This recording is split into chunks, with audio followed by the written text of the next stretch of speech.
Welcome to KissFAQ's Song Story series. Though to be fair, this episode should be called A Songless Story.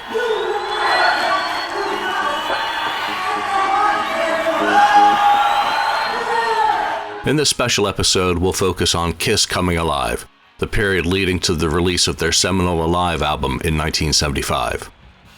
Many of these notable moments in history celebrate their 50th anniversaries in 2025, making a look back at the road leading to the Alive album as mandatory. Oh yeah! It looks like we're gonna have ourselves a rock and roll party tonight! In hindsight, the impact, importance, and status of Kiss Alive requires no explanation.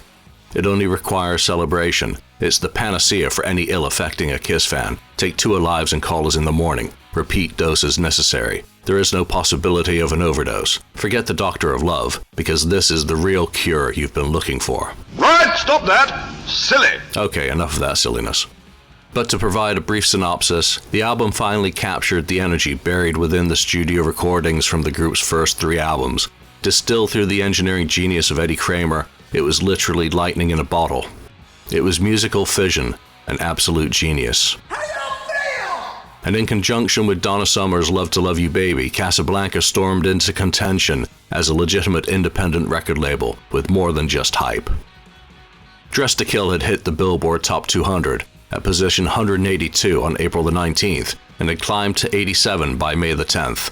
At that time, Kiss's Midnight Special episode had been filmed, but the first episode wouldn't air until June. Amusingly, during the April the 1st filming for that show, the band were purportedly asked by NBC to tone down their act. It was hardly shocking, considering one cream scribe describing that program as the bastion of obscurity, middle-of-the-road mediocrity, and easy-listening bubblegum music.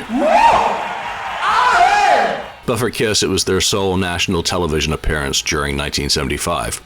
Okay, it was really twice, with a pair of broadcasts being culled from the material filmed that day. But they didn't tone it down too much. Still present was the lascivious demon, fireballs, and flames. The message was transmitted to the masses. In the initial months following the album's release, Kiss had only outdated magazines and a sole Rolling Stone magazine feature to rely on for broader publicity. The rest of the work was done on the road. Dressed to Kill peaked at number 32 on the album charts on June the 14th, after which it dropped steadily. While Kiss were slowly finding that audience live, it was a slog. However, in the background, both group and label were quickly moving on to the next thing. In Face the Music, Paul Stanley pointed to Bill Aucoin as the architect of the idea to record a live album. He commented, "By this point, Bill Aucoin had hatched a plan, the plan. We were building a rabid following as a live act. We had climbed to at least occasional headlining status, especially in the heartland, but this wasn't reflected in our tepid album sales. With 120,000 sales, Dressed to Kill had done better than Hotter Than Hell's 90,000 and Kiss's 60,000. But it was nothing when we considered the crowds we saw at our shows. Where was the disconnect? What was going on? The albums didn't sound like we sounded live. And so Bill presented his plan. A live album, a sonic souvenir of our show, which now attracted people in droves.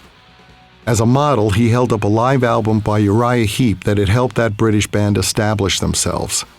That album had worked in Britain, but the idea of a career-boosting live album by rock bands was not yet established in the United States.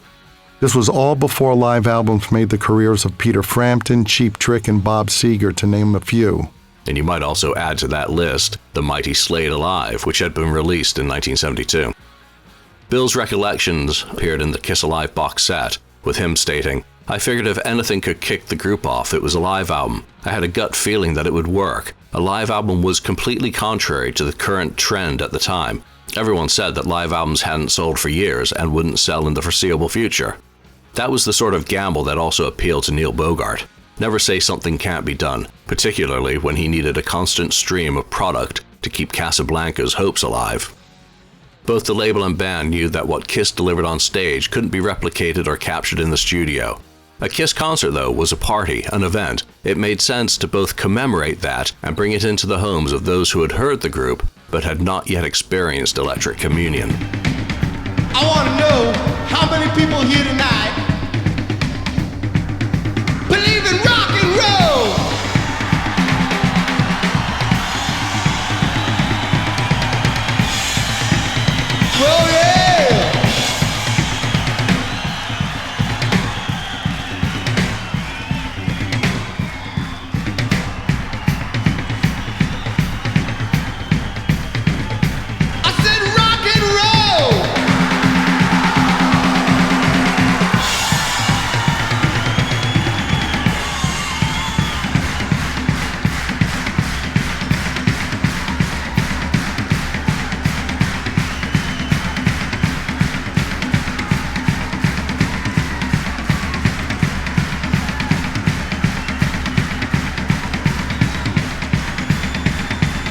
you feel right? Do you feel right? Do you feel right?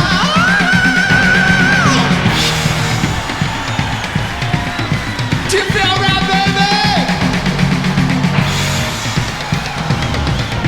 Come on.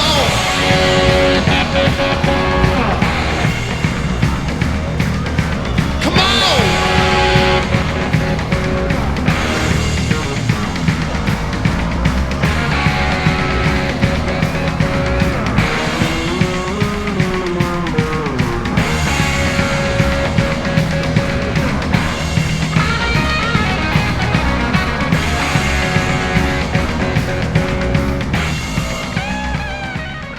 On May the 1st, Kiss signed a new recording deal direct with Casablanca for a one-year deal with 3 one-year extension options. During each period, they agreed to deliver 2 albums, so the clock was already ticking for the release of their next studio album. In reality, the clock had started ticking the moment their last album had been delivered. A live album must have seemed a quick and dirty option with a hectic touring schedule through early July. And per the contract with Casablanca, they were responsible for the recording costs of a live album. Unfortunately, any live album wouldn't initially count toward the fulfillment of the contractual obligation. Only albums comprised of new material not previously recorded by artists counted, apart from side deals after the fact. Dressed to Kill had hardly been on the charts, nor the tour started when plans to record the group live were first formulated.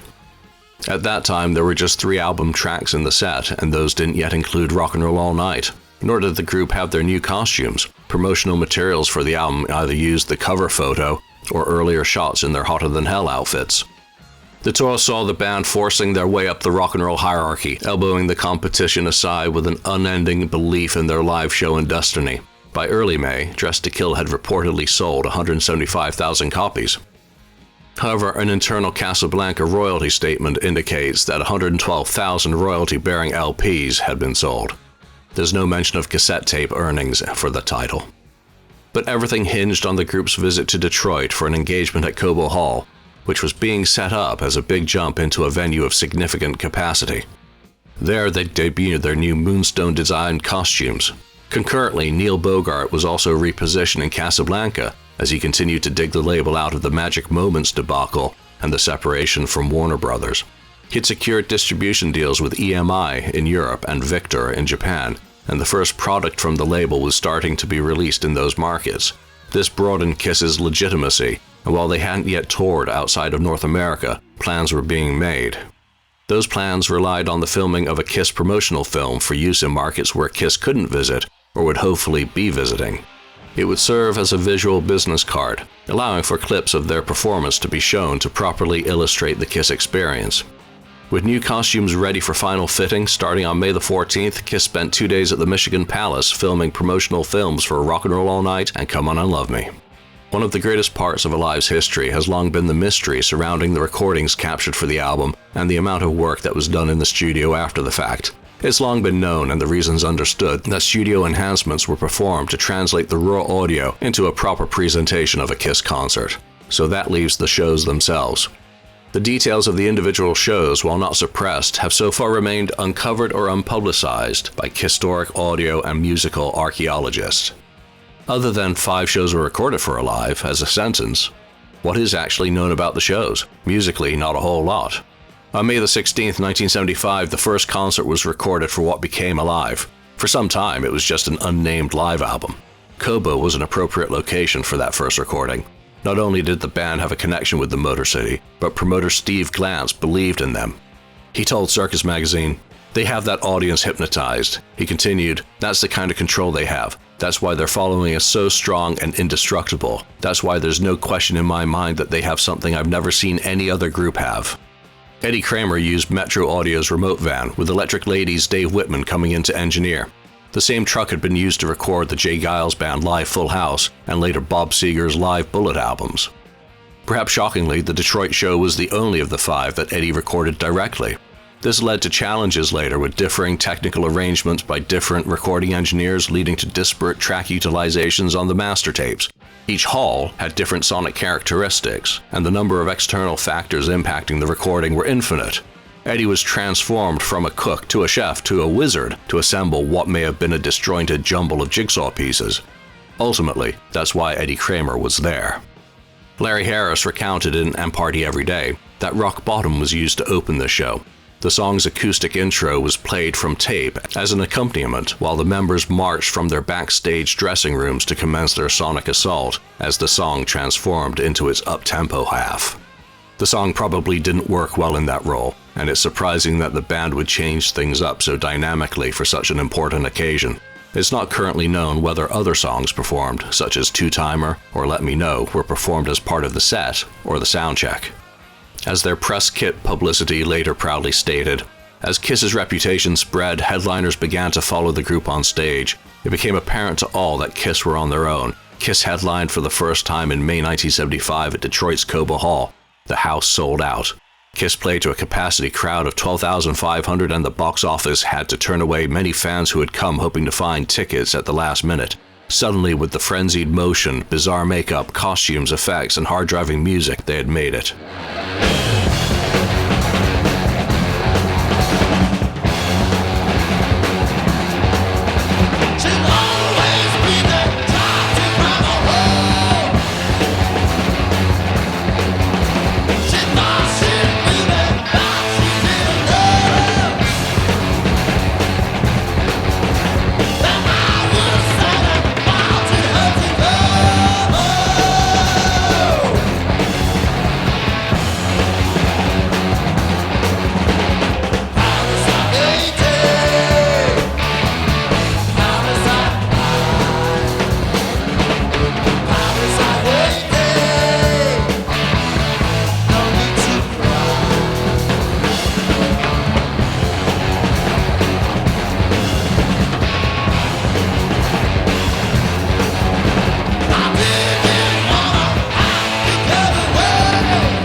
With a $75,000 gross from the sellout, Glantz was a firm believer and Kiss evangelist. He later told Performance magazine, "I don't see how, through all the skepticism, someone who has seen this band more than once could keep from loving them.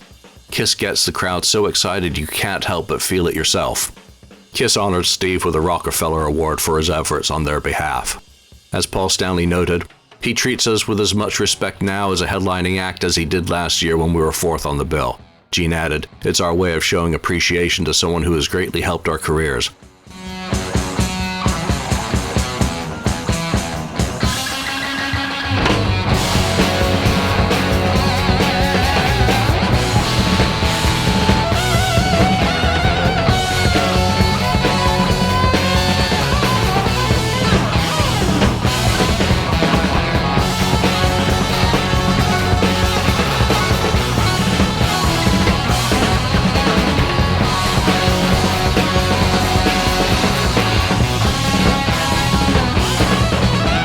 The Coba date was notable as the debut of the new stage show and costumes, and enticingly, Glantz had deployed a video screen for projection of the show in the venue. There was a certain amount of classiness in that appreciation. Kiss had been rehearsing at Glantz's Michigan Palace to film promos for Rock and Roll All Night and Come On and Love Me in the days prior to the Cobo show. Amusingly, Gene later erroneously used a photo from the presentation in Kiss and Makeup, suggesting that it was Kiss receiving an award, rather than giving one. Ace recalled in No Regrets that listening back to the raw recordings of the show was a shock to the system. The mistakes, usually masked with volume and the performance's live energy, stood out. Other technical issues occurred during the shoot, though Ace states that Eddie reassured him that any issues could be fixed. Still, it was clear why additional recordings were needed. It would be impossible to construct passable product from a single show with a vastly differing set order. For Peter, he felt the pressure of recording shows as the drummer. He recognized his role as the provider of the foundation of the songs and the driver of the tempo. And while real rock and roll had natural minor fluctuations of tempo and pace as part of its DNA, the drums had less flexibility than the bass, guitars, or vocals to be corrected after the fact. But for all the members, knowing they were being recorded for a live album added pressure to deliver in the moment. It wasn't a studio recording where multiple takes could be started. It was more go and see you at the end of the show. The frantic energy of the ultimate stage act meant that the show came first, and the instruments didn't stay in tune, and notes were sometimes missed. Cues were missed, and vocalists were sometimes late getting back on mic. Instruments were abused during the creation of each performance, but equally, it was the power of that performance that was injected into the audience. The show was more than just the maniacs blowing up shit on stage. The audience also had a role to play, providing a feedback loop that had the power to lead to critical mass and blow the roof off the venue. In some ways, it may be best to consider the first live recordings as rehearsals, an experiment to use as the foundation for the blueprint needed to capture a band like Kiss in concert, with explosions and other stage dynamics occurring throughout. Clearly, the first experiment had failed, but the scope of the task at hand had been fully illustrated, warts and all. For Eddie, the show provided bullet points for what elements would need to be fixed and how he would need to address each type of issue. He was adamant that not every issue was going to be fixed, otherwise the concert would be laughably perfect, losing both integrity and authenticity. As a side note, isolated tracks from Parasite from Kobo were purportedly used in the Rock Band 2 game as part of KissFAQ No. 1 in 2009. In the middle of the year, the group were juggling live shows, live recordings, and writing for another studio album. They were burning the candelabra at both ends and from the middle at the same time. In June, during another gap in touring on the West Coast, they headed back into Larrabee's studios with Neil to record further demos. This time, Burning Up With Fever and Mistake were probably captured, as Kiss clamored to assemble material for future projects. By mid-June, the Rock and Roll All Night single had hit number 68 on the Billboard Hot 100. While it doesn't seem much, it was the first Kiss single to show any signs of life on a mainstream chart. For competitive purposes, at the same time it was within spitting distance of Aerosmith's best to date, Dream On, which by that time had only managed to reach number 59. The live album was no secret within the trade magazines. In the June 14th issue of Billboard, Dave Whitman was reported as engineering remote for a future live Kiss album. That probably means Detroit. That news bite was soon picked up and reported in other rock markets' local music press, such as the Cleveland scene. Incidentally, Cleveland was the scene of the second show recorded for the Alive project, a June the 21st visit to the Cleveland Music Hall. By that time, the most recent set edition, Rock and Roll All Night, had been given time to settle down in its new live guise with Ace Frehley's freshly incorporated guitar solo.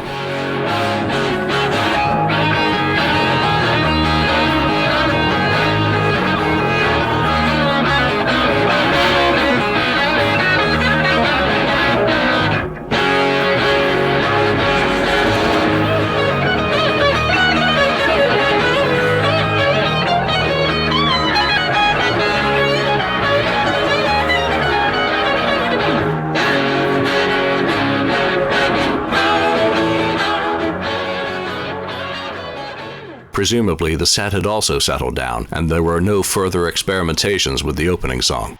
It's impossible to know, but 3 known sets between May the 31st and June the 25th vary enough to suggest that anything was possible. For the Cleveland recording, the Bearsville studio remote truck was used to capture the show. According to J.R. Smalling's planner, 2 shows at the Allen Theatre had originally been considered, but these don't appear to have been advertised locally or put on sale. The show was nearly sold out per a review in the Cleveland scene. That same review noted songs, such as the 3 cuts from the Dress to Kill album, plus Hotter Than Hell as being performed. What the review fails to note is any stage banter, particularly that relating to the show being recorded and the group trying to raise the energy of the audience for that purpose. Instead, it focuses on the usual freak show elements of a Kiss concert and the tired comparisons with the New York Dolls and Alice Cooper. The lack of mention of any sort is not proof, but simply a mention that it seems to have not been notable to that reviewer, and many reviewers left shows prior to their conclusions anyway. However, Gene was interviewed prior to the show backstage. He detailed the group's plans to record a live album. Tantalizingly, he also mentioned that it would be a double LP and include a fresh side of studio material, a format later used for Alive 2. When asked by the interviewer why they're recording another show, Gene simply states that they weren't happy with how Koba had turned out. Cleveland raps were included in the Alive material used for the King Biscuit Alive broadcast in November, and it is presumed that the versions of Rock and Roll All Night and Let Me Know are foundationally from that show.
That King Biscuit appearance was part of a shared broadcast with the Average White Band on November the 9th. It was the sole major media appearance promotion during the Alive album cycle. Possibly, the Cleveland recordings met with a similar fate to Kobo, where additional takes were deemed necessary for Eddie to construct the album. Additional recordings were scheduled. The next show recorded for Alive took place on July the 20th at the RKO Orpheum Theater in Davenport, Iowa. The project was open enough that being part of a live album was promoted with the group's pair of shows at the Orpheum. A prominent ad in the Quad City Times noted, "Be there and be part of a live rock album." It's hardly surprising that the reference to Quad City was left in the final album mix as evidence of that visit. This time, Fedco Audio Labs were engaged to record the final 3 shows. One can only hope that these tapes still exist and were well cared for. Oddly, just 4,673 fans were reported as attending the 2 Davenport shows, which grossed just over $26,000. That was a stark contrast with the impressive 12,000 plus sellout in Detroit. Isolated tracks from 100,000 Years from this show were purportedly used in the Rock Band 2 game, though the bitch lyric was censored. Parts of the show also featured during Eddie Kramer's Ultimate Album's Alive scenes. The final live recording took place on July the 23rd at the Convention Center in Wildwood, New Jersey. The first 3 songs from the King Biscuit performance are purportedly from this show: Hotter Than Hell, Firehouse, and Black Diamond. The choppy and partial audience recording from that show seems to align decently as a basis for those cuts, but without further evidence, it's difficult to declare with absolute certainty. Still, the 3 shows seem nearly identical to the Alive album versions, albeit with an alternative audience track applied. Those may simply be work-in-progress versions shipped out to the radio station for use. Only the introduction to Hotter Than Hell can be matched up definitively.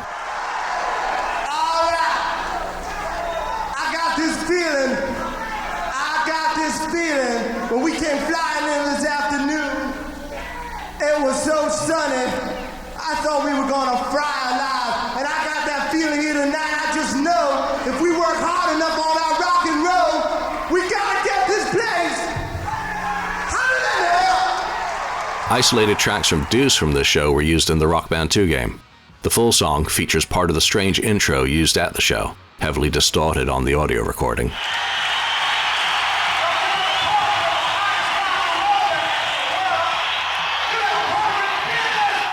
By that time, J.R. Smalling was already delivering the iconic intro to the band.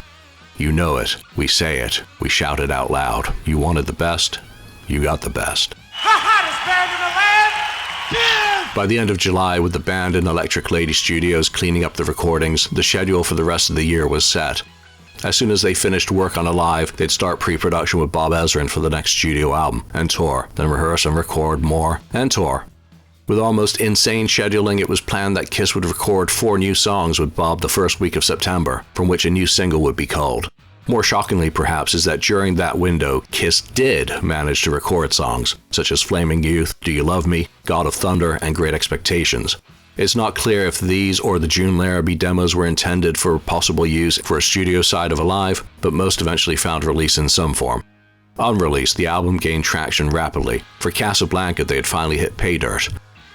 Donna Summer's Love to Love You Baby had been released in late August and was rocketing up the Billboard album chart.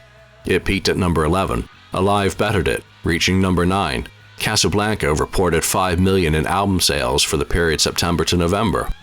A review in the Port Huron Times-Herald best summarizes the album. Laser beam dreams and volcano flashbacks. This album will serve as an ideal introduction to their brand of demolition derby rock and roll. Don't let the condescending sneers of the pseudo-cools bother you either. These boys know what the real rock and roll is all about.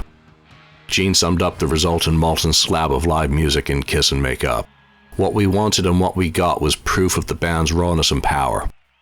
But following the recording of the album and its reconstruction in the studio, they had little idea what they had actually captured and what they were about to unleash.